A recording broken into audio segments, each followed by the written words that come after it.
বাংলার প্রতিষ্ঠা দিবস বাংলা ঠিক করবে না, আপনারা ঠিক করবেন? বিজেপির ইচ্ছা মতো চাপিয়ে দেওয়া জিনিস। একটা চিঠি দিয়েছে উত্তরপ্রদেশের বিশেষ সচিব শ্রী রাজ্যপাল। কাকে দিয়েছেন? পশ্চিমবঙ্গের সংস্কৃতি বিভাগকে। তাতে লিখেছেন যে তারা 20 জুন বাংলা দিবস পালন করবেন উত্তরপ্রদেশ রাজভবনে, সব রাজভবনে পালন করবেন সারা ভারতবর্ষে। এই ডেটটা তারা ঠিক করলেন কি করে?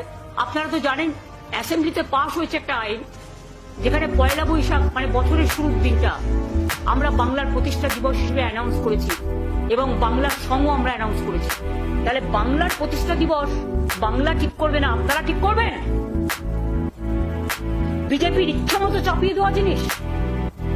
আমরা মনে করি এটা বাংলাকে চরম অসম্মান করা, চরম অপমান করা।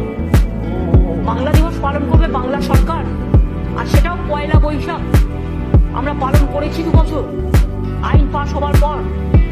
আমাদের বাংলার সঙ্গীত রবীন্দ্রনাথ ঠাকুরের বাংলার মাটি বাংলার জল আমরা করেছি, যেটাকে আমরা